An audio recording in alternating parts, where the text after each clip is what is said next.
অনেক বর্ণ অনেক জাতি অনেক ভাই রে, রক্তের কোনো জাত নাই, দান করতে হবে আজ তাই রে। তুচ্ছ নয় রক্তদান, বাঁচাতে পারে একটি প্রাণ, তুচ্ছ নয় রক্তদান, বাঁচাতে পারে একটি প্রাণ। স্বেচ্ছায় যাই। ভয় লাগেনি, প্রথমবারে একটু ভয় লাগছিল, দিয়ে আর ভয় লাগে। মেয়েরা আমি বলবো রক্ত দেওয়া খুবই ভালো, ভয়ের কিছু নাই। রক্ত দেওয়া মানে একটা মানুষের জীবন বাঁচানো।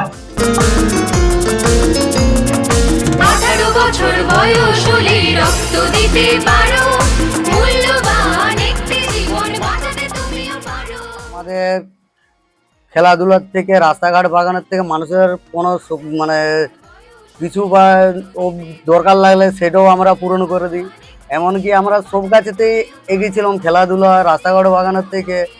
এমনকি একটি জায়গায় আমরা বেঁচেছিলাম, সেটা হচ্ছে রক্তদান শিবির। এই রক্তদান শিবির আমরা দমদমা সমিতি সংঘ মলম বয়সের সঙ্গে থেকে আমরা সেটাও পূরণ করে দিলাম।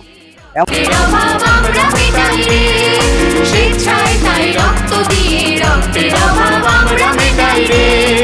আমরা রক্ত দিলাম আর দেওয়া ইচ্ছে ছিল, কিন্তু সুযোগ হয়ে ওঠে নাই। আজ প্রথম সুযোগ পেলাম। নিশ্চয়ই এগিয়ে আসুন, সবাই পাশে থাকবেন, আরো বেশি বেশি করে আরো ব্লাড ব্যাংকে যাতে রক্ত আরো জমা হোক, এটাই চাই। এসো তাই রে, স্বেচ্ছায় যাই রক্তদান করি, এসো তাই রে।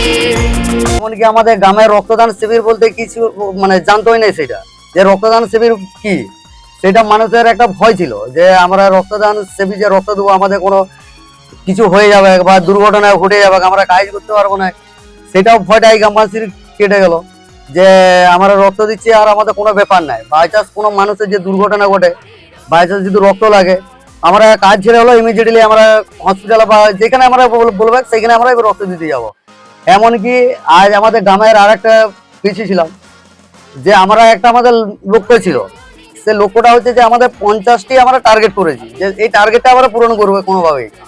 আমাদের 30টি বাড়ির থেকে আমরা সেখানে 53 জন রক্তদান, আমাদের টার্গেটটা আমরা একবার পূরণ করে দিয়েছি। ছোটদের বড়দের রক্তের গ্রুপ জানা থাকতো না, সেটাও আমরা একটু সহযোগিতা পেয়েছি। এসো তাই রে, স্বেচ্ছায় যাই রক্তদান করি, এসো তাই রে।